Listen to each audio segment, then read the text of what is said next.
Grandes Doutrinas Bíblicas, capítulo 26, Cristo, o Profeta.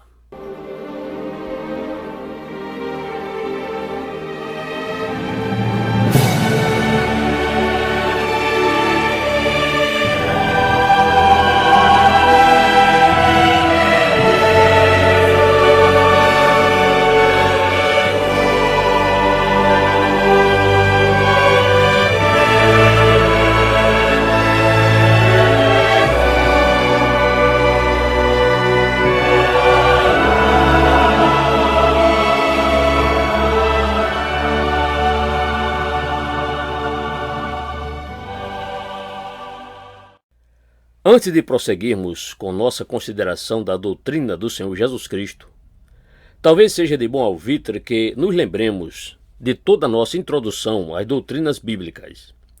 Em nosso estudo até aqui, chegamos a compreender a importância do fato de que cada doutrina nos conduz à próxima.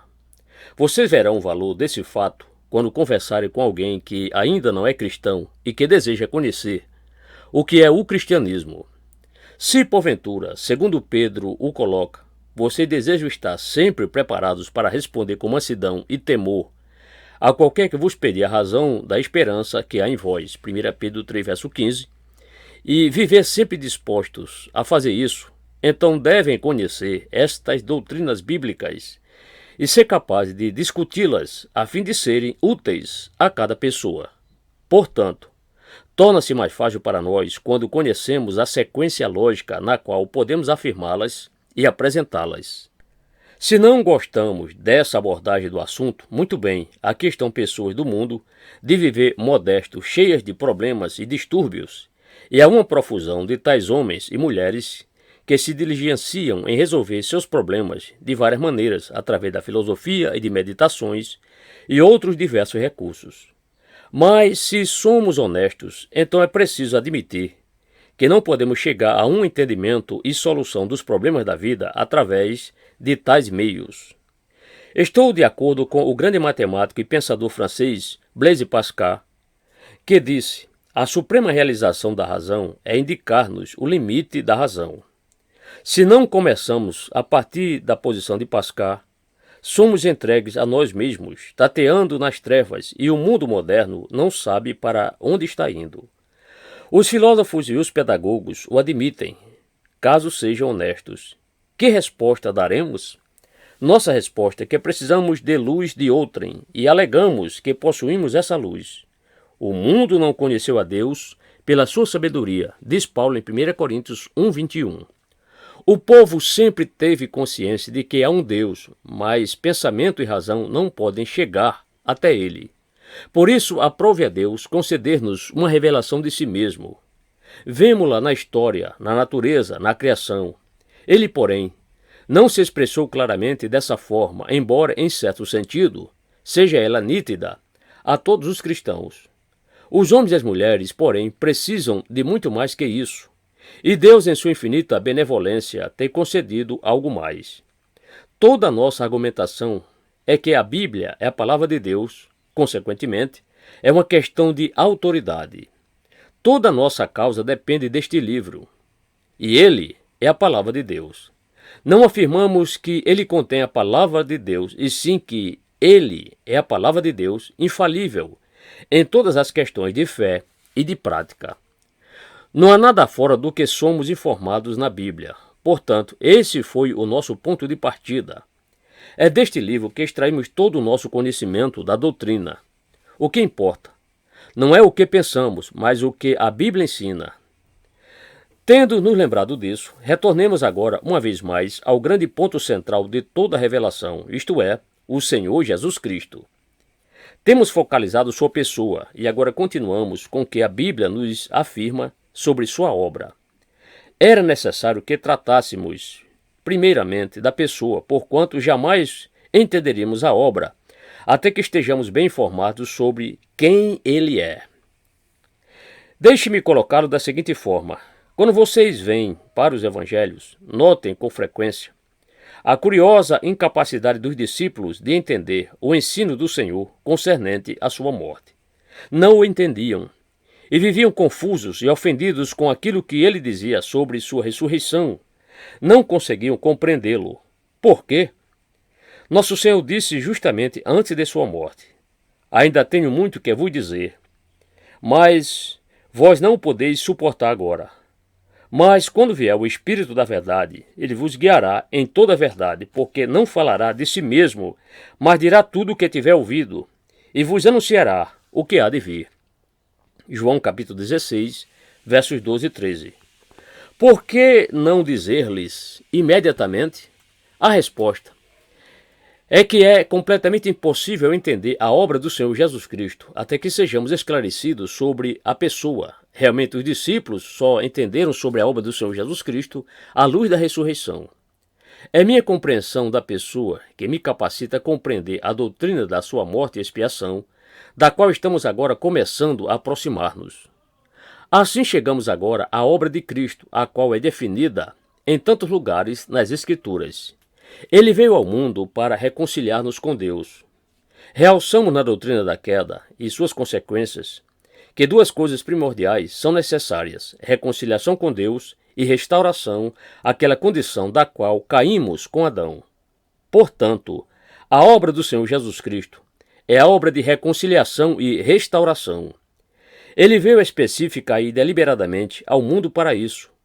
Paulo nos diz em 1 Timóteo 2, verso 5, porque há um só Deus e um só mediador entre Deus e os homens, Jesus Cristo, homem. E assim vamos agora focalizá-lo como o mediador, o que exatamente ele fez e como fez, a maneira em que ele é, por assim dizer, aquele que se coloca entre Deus e o homem e os mantém unidos. Há três funções para o seu ofício e elas têm sido sempre reconhecidas e ensinadas. Ele é profeta, sacerdote e rei, e está predito que devemos considerá-lo em todas essas formas. Ora, é evidente que em cada um desses ofícios, o outro, concomitantemente, se acha também presente. Ele é um profeta sacerdotal e um profeta real, um sacerdote profético e um sacerdote real, um rei profético e um rei sacerdotal. Ele é uma pessoa, e não podemos dividi-lo, mas devemos reconhecer que, na natureza de sua obra como mediador e redentor, ele assume essas três funções, e elas são muito definidamente apresentadas no ensino bíblico. Vemos de imediato porque é indispensável que ele assuma as três funções. Precisamos de um profeta, porque precisamos ser libertados e salvos da ignorância, advinda do pecado. Ao considerarmos a doutrina da queda e suas consequências, vimos que os homens e as mulheres foram deixados no estado de ignorância.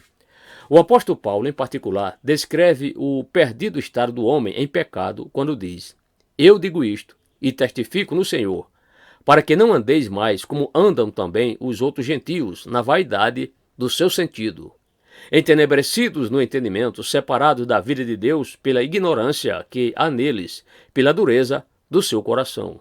Efésios 4, versos 17 e 18. O povo que andava em trevas viu uma grande luz, diz Isaías 9, verso 2. Os quadros são infindáveis, como veremos. Cristo como profeta, porque precisamos ser libertados da ignorância advinda do pecado. Mas também precisamos ser libertados da culpa do pecado. Portanto, precisamos de um sacerdote. Em razão da culpa do pecado, necessitamos de alguém que possa comparecer em nossa defesa à presença de Deus. Portanto, Cristo teve que assumir a função de sacerdote. E então, evidentemente, temos que ser libertados do domínio do pecado. E as Escrituras dizem que fomos libertados.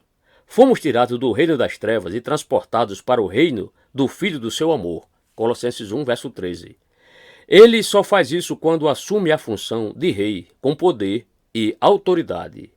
Somente como rei, ele pode libertar-nos e introduzir-nos no reino sobre o qual ele governa e do qual nos tornamos cidadãos. Deixe-me, porém, focalizá-lo também da seguinte forma: Cristo, como profeta, representa Deus conosco. Ele nos fala de Deus e em lugar de Deus. Mas como sacerdote, ele fala a Deus em nosso lugar. Ele nos representa diante de Deus. Isto é igualmente indispensável. Em seguida, como rei, ele é a cabeça representativa da nossa humanidade. Ao meu ver, é sempre de maior benefício e valor espirituais considerar nosso Senhor e sua obra nessa tríplice forma, e nada talvez seja tão proveitoso como entender sua obra e sua glória. Vejam bem, no Velho Testamento temos profetas, temos sacerdotes e temos reis, e essas três funções foram divididas e designadas a pessoas individualmente. Entretanto, a glória do Senhor Jesus Cristo é que ele em si só combina todos esses ofícios, três funções, numa só pessoa. E isso é algo que nos leva a compreender a grandeza, a sublimidade e a majestade da pessoa de nosso bendito Senhor. Portanto, examinemos por um momento as Escrituras e vejamos o que elas nos têm a dizer sobre nosso Senhor Jesus Cristo como profeta. O que é um profeta? No Velho Testamento, ele é constantemente referido como um homem de Deus, um mensageiro de Deus, a quem foi dada uma palavra por Deus para ser transmitida. Não devemos entrar nesse ponto agora, porque já o consideramos, em certo sentido, quando tratamos de toda a questão da inspiração. O profeta apresentava sua mensagem divina de várias formas, às vezes numa espécie de transe. Ele não estava certo sobre o mecanismo, mas a mensagem era completamente clara. Lemos as palavras: "O Senhor me falou e disse", ou "A palavra de Deus me veio subitamente em sonho". Portanto, o profeta é um homem a quem confiava uma mensagem da parte de Deus, a qual tinha de ser transmitida a homens e mulheres para sua instrução e esclarecimento. Outra coisa que devemos ter sempre em mente ao considerarmos a função profética é que ela não se restringe tão somente ao prenúncio e predição. A nossa tendência é usar a profecia somente nesse sentido, e ela é uma parte do ofício profético, mas não é a única parte. Em acréscimo à predição, há o ofício de mestre e instrutor, fazer conhecido publicamente. Os profetas do Velho Testamento não estavam limitados só à predição. Uma boa parte de seus escritos demonstra censura e inculpação de Israel. Em aditamento à predição, foram enviados por Deus para divertir o povo, para puni-lo e reprová-lo, para lembrá-lo do caráter da lei e das promessas de Deus. Por conseguinte, lembrando-nos de que esses aspectos são tão vitais quanto a predição, e em nosso Senhor, eles foram proeminentes. Examine por um instante algumas provas apresentadas nas Escrituras do fato de que nosso Senhor Jesus Cristo é o profeta. Examinem Deuteronômio 18, verso 15. "O Senhor teu Deus te despertará um profeta do meio de ti, de teus irmãos, como eu, a ele ouvireis." Esse é um dos mais básicos textos das Escrituras com respeito à pessoa de nosso Senhor. E nos evangelhos, de repente, deparamos com referências a esse profeta em conexão com o Senhor Jesus Cristo. Aqueles que ouviam suas palavras e viam seus milagres diziam: "Este é verdadeiramente o profeta que devia vir ao mundo." João 6,14. Toda a nação estava aguardando a vinda desse profeta, desse mestre, que falaria da parte de Deus. Pedro, ao pregar sobre Cristo, em Atos 3, verso 19 a 26, refere-se às palavras de Moisés em Deuteronômio capítulo 18 e prossegue: "E todos os profetas, desde Samuel, todos quantos depois falaram, também anunciaram estes dias." Verso 24. Portanto, existia essa grande profecia de que o Filho de Deus, o Salvador do mundo, seria um profeta. Mas avancemos um pouco mais. Nosso Senhor reivindicou ser profeta. Em Lucas 13:33, nosso Senhor, respondendo a alguns de seus seguidores que o aconselhavam a que não fosse a Jerusalém, disse: "Importa, porém, caminhar hoje, amanhã e no dia seguinte, para que não suceda que morra um profeta fora de Jerusalém." Ele profetizou aí que ia morrer nas cercanias de Jerusalém, e esse foi o caso de todos os profetas, pois todos foram apedrejados e mortos em Jerusalém. No Evangelho de João, vocês também encontram reiteradas afirmações feitas por nosso Senhor de que tudo quanto ele ensinava lhe fora dado por Deus. "As palavras que eu vos digo, não as digo de mim mesmo." João 14, verso 10. Ou, ainda em João 8, 26, lemos: "Mas aquele que me enviou é verdadeiro, e o que dele tem ouvido, isso falo ao mundo." Essas afirmações são muitíssimo explícitas. Ele estava falando ali na qualidade de profeta. A mensagem que lhe fora entregue Temos a mesma coisa em João 12, versos 49 e 50. Porque eu não tenho falado de mim mesmo, mas o Pai, que me enviou. Ele me deu mandamentos sobre o que hei de dizer e sobre o que hei de falar. E sei que seu mandamento é a vida eterna. Portanto, o que eu falo, falo-o, como o Pai me tem dito. E as próprias pessoas reconheciam que ele era profeta, porquanto os ensinava, como tendo autoridade, e não como os escribas. Mateus 7, 29. Eis aí, pois, uma evidência segura de que nosso Senhor era, na verdade, o profeta anunciado e profetizado por Moisés. Em segundo lugar, por quais maneiras nosso Senhor exerceu essa função profética? Primeiramente, ele a exerceu ainda antes da encarnação, ainda antes de vir a este mundo. João 1, verso 9 diz: ali estava a luz verdadeira, que alumia a todo homem que vem ao mundo. Isso é tremendamente importante. É a doutrina de Cristo como o Logos, como o Verbo de Deus, transmitindo conhecimento e luz. Ora, há uma luz no mundo à parte do Evangelho. Tomem todo o vislumbre humano de iluminação moral inteligente. Tomem tudo o que há no mundo que limita as trevas de Satanás. De onde vieram? A Bíblia diz que a luz que há em toda pessoa, quer seja não regenerada, quer seja regenerada, vem de Deus, de Cristo. Qualquer luz que existia tem vindo dele. Ora, se estivéssemos prelecionando sobre teologia, continuaríamos a falar desta doutrina como a doutrina da graça comum. Pessoas como Shakespeare, bem como os grandes cientistas que nos comunicam conhecimento e compreensão, todos recebem sua habilidade através de Cristo, que é o Verbo que ilumina a todo homem. Nenhuma luz, nenhum conhecimento, nenhuma compreensão, seja qual for, vem independentemente dele. E como já vimos, aquele que foi descrito no Velho Testamento como sendo o anjo do concerto era indubitavelmente o Senhor Jesus Cristo. Uma das razões por que ele veio como o anjo do concerto foi para ensinar, instruir e advertir. Cristo exercia uma função profética ainda antes da encarnação. Em Isaías 9, verso 6, ele é chamado conselheiro, mestre, instrutor, alguém que transmite sabedoria. Ainda mais explicitamente, todo conhecimento, toda luz e instrução, cada habilidade conferida aos profetas, veio de Cristo. O apóstolo Pedro expressa esse fato quando fala dos profetas antes de Cristo, indagando que tempo ou que ocasião de tempo o Espírito de Cristo estava neles, indicava anteriormente, testificando os sofrimentos que a Cristo haviam de vir e a glória que lhes havia de seguir. 1 Pedro 1, verso 11. Cristo era o Espírito iluminando os profetas a respeito dele mesmo.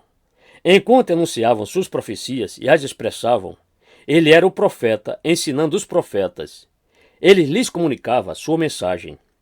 Em seguida, em segundo lugar, ele também exerceu a função que lhe fora designada como um profeta aqui na terra, depois da encarnação. Disse ele: eu sou a luz do mundo. Quem me segue não andará em trevas, mas terá a luz da vida. João 8, verso 12. Qual é a luz? Ele é a luz, o profeta, aquele que veio para ensinar. Novamente em João vemos isto: Deus nunca foi visto por alguém. O Filho unigênito que está no seio do Pai, este o fez conhecer. João 1,18.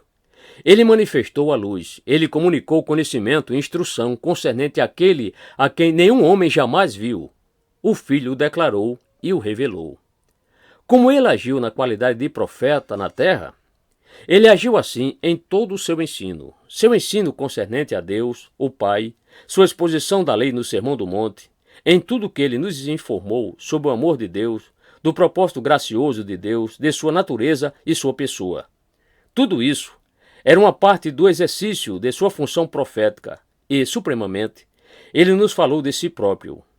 Tudo isso é vital, e enfatizo-o porque às vezes nos esquecemos de que uma parte de nossa salvação consiste em nossa recepção desse conhecimento que nosso Senhor nos tem comunicado. Essa é a razão por que devemos compreender que esse Evangelho se aplica a nós. Tudo o que ele ensinou se aplica a nós. O Evangelho é vital para o cristão e para o viver cristão. Cristo é nosso profeta, tanto quanto nosso sacerdote.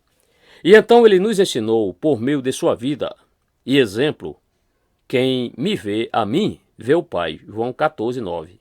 Olhem para mim, disse ele, com efeito. Se não faço as obras de meu Pai, não me acrediteis, mas se as faço, e não credes em mim, crede nas obras. João 10:37 e 38. Estou há tanto tempo convosco, e não me tendes conhecido, Filipe? João 14:9. Se vocês apenas olharem para mim, aprenderão acerca de Deus. Devemos viver como ele viveu, caminhar em seus passos, tal como Pedro nos diz em 1 Pedro 2:21 e 22. Porque para isto sois chamados. Pois também Cristo padeceu por nós, deixando-nos o exemplo, para que sigais as suas pisadas. O que não cometeu pecado, nem na sua boca se achou engano. Ele nos deixou um exemplo, demonstrando seu amor e tolerância, bem como todos os seus demais atributos. E devemos viver como ele viveu. Foi assim que ele exerceu sua função profética, enquanto viveu aqui na terra. Em seguida, deixe-me continuar mostrando-lhes como ele prosseguiu no exercício de sua função profética desde sua ascensão, depois que ele deixou a terra e voltou para o céu. Ele disse que falaria através do Espírito Santo. O Espírito Santo não falaria de si mesmo ou sobre si mesmo, mas seria-lhe dito o que tinha de dizer. Ele enviaria o Espírito Santo para instruir. Como o Filho não falou de si mesmo, mas falou da parte do Pai, assim o Espírito fala segundo fora instruído por nosso Senhor. Então nos foi dada revelação direta por meio do Espírito. Paulo, escrevendo aos Coríntios, diz: Mas nós não recebemos o Espírito do mundo, mas o Espírito que provém de Deus. 1 Coríntios 2, verso 12. A igreja recebeu essa revelação da mesma forma. Cada um desses livros do Novo Testamento foi guiado pelo Espírito e controlado por ele. Não há erro algum. E Cristo ainda exerceu sua função profética quando ele guiou a igreja por meio do Espírito. Ele guiou a igreja quando o cano do Novo Testamento estava sendo formado. Ele a guiou quanto ao que devia constar no cano. Ele a guiou a toda a verdade, como lhe prometera. Nosso Senhor exerce sua função profética mesmo em nós. Ele está ainda nos ensinando através do Espírito concernente às coisas espirituais, como Paulo escreve em 1 Coríntios capítulo 2. Finalmente, ele continuará neste ofício profético até que, enfim, nos apresente imaculados diante de Deus. Ele nos tem dado esta verdade final de que continuará seu ofício profético até que o vejamos, até que participemos de sua glória, a glória que ele teve com seu Pai antes da fundação do mundo. Veja João 17:24. Ele nos guiará, ele nos instruirá até que vejamos a Deus, até que, finalmente, tenhamos aquela visão beatífica na glória. Entrei neste assunto detalhadamente porque parece-me ser extremamente importante. João 3,19 diz: E a condenação é esta, que a luz veio ao mundo, e os homens amaram mais as trevas do que a luz. Ou, também João 15:22, lemos: Se eu não viera, nem lhes houvera falado, não teriam pecado. Mas agora não tem desculpa do seu pecado. Diz ele, noutras palavras: Eu vim e trouxe a luz. Antes vocês jaziam em trevas, mas agora não tem qualquer desculpa para o seu pecado. Então, finalmente, em João 12, 47 e 48, lemos: E se alguém ouvir as minhas palavras e não crê, eu não o julgo, porque eu vim, não para julgar o mundo, mas para salvar o mundo. Quem me rejeitar a mim e não receber as minhas palavras, já tem quem o julgue, a palavra que tenho pregado. Essa o há de julgar no último dia. Não podemos e nem devemos esquecer que nosso bendito Senhor e Salvador é profeta. Como o profeta, ele trouxe a luz e o conhecimento a este mundo que deles carecia. Tão somente ele pode guiar-nos a Deus e comunicar-nos o conhecimento de Deus que desejamos. É ele que finalmente traz todo o conhecimento e instrução aos perdidos na ignorância e trevas do pecado.